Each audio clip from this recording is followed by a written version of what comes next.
في الفيديو اللي فات اتكلمنا على الهيدنجز وعرفنا ازاي ننظم صفحه ال HTML وازاي نرتب عناوين صفحتنا، وقلنا ان الصح ان كل صفحه HTML يكون فيها عنوان اساسي واللي احنا بنكتبه طبعا في ال HTML عن طريق ال H1، وطبعا عدد غير محدود من العناوين الفرعيه واللي بنقدر نكتبهم في ال HTML عن طريق ال H2 لغايه طبعا ال H6.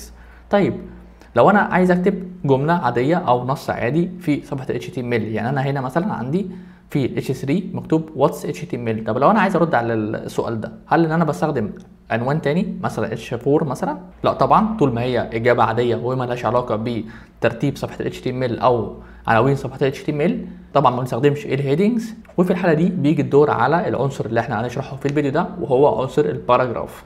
ازاي بنكتب عنصر الباراجراف؟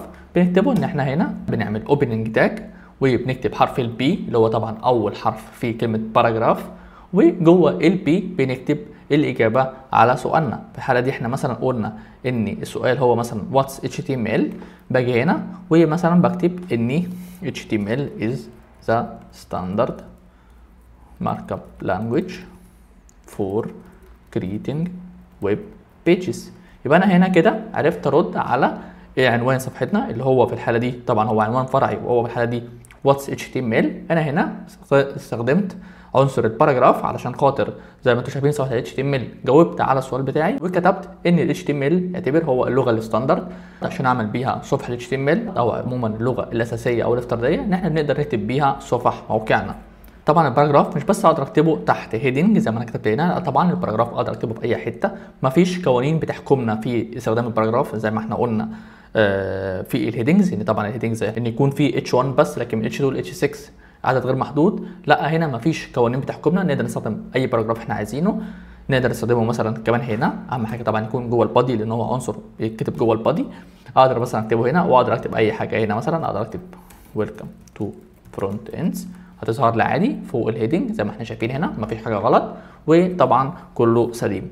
فبالتالي نستخدم الباراجراف عشان نكتب نص منفصل او جمله منفصله عشان خاطر نكتب جمله عاديه مالهاش علاقه بعناوين الصفحه او ترتيب الصفحه. طيب ايه هي البيست براكتسز اللي انا استخدمها علشان خاطر اكتب باراجراف بالطريقه الصح؟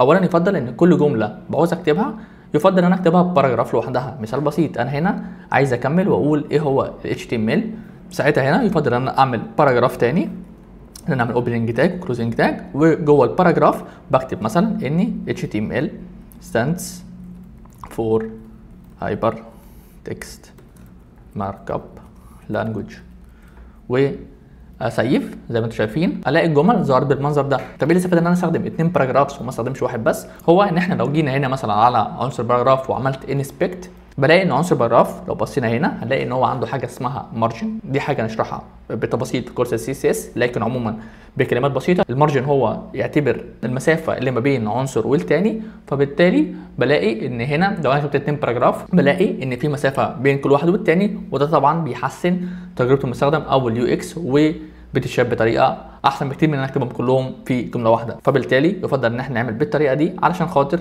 لما نيجي نبص على الموقع بعد كده نلاقي شكله كويس في مسافات ما بين عنصر والتاني، وده طبعا بيساعدنا ان احنا نقرا بسهوله ونقدر نفهم المحتوى بسهوله. طيب ايه هي الباد براكتس او ايه هي الحاجه اللي يفضل ان احنا نتجنبها واحنا بنستخدم الباراجراف؟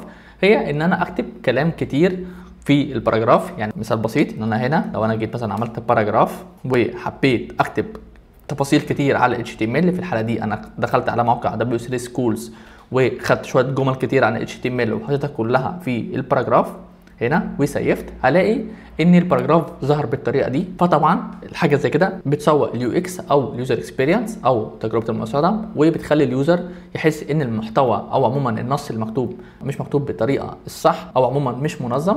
فطبعا في الحاله دي يفضل ان احنا نستخدم لكل جمله عموما منفصل عن الثانيه ان احنا نستخدم باراجراف ونكتب المحتوى بطريقه كويسه. هنلاقي طبعا البراوزر لوحده او عموما ال CSS الافتراضي لعنصر باراجراف حط مسافه ما بين كل جمله والثانيه، وده حسن تجربه المستخدم وخلى العنصر يبان بطريقه كويسه وسهله على اي حد ان هو يقراها. وبكده نكون خلصنا عنصر باراجراف. طبعا نمسح اخر باراجراف ونسيف، هنلاقي ان الصفحه بتاعتنا ظهرت كده منظمه وهنلاقي كل حاجه مكتوبه بالطريقه الصح. وبكده يبقى احنا خلصنا شرح عنصر الباراجراف. عنصر الباراجراف ملوش قوانين كتيره، هم بس الحاجات اللي انا قلت عليها كبست براكتس وكباد براكتس، لكن طبعا هم برده في الاول وفي الاخر مش اخطاء، يعني انت لو عملتهم مش هيأثر على حاجه في الصفحه. لكن طبعا الحاجات دي يفضل ان احنا نتجنبها علشان خاطر نقدر نعمل الحاجه مظبوطه بالشكل كويس، عشان مش بس تاثر على موقعنا لكن برضو تكون كتجربه مستخدم كويسه، وان اليوزر بعد كده يحب ان هو يخش على الموقع بتاعنا ويقرا المقالات والمواضيع اللي احنا بنكتبها. وبكده يبقى احنا خلصنا شرح الباراجراف، واستنوني في الفيديوهات الجايه نكمل مع بعض شرح عناصر البادي. شكرا.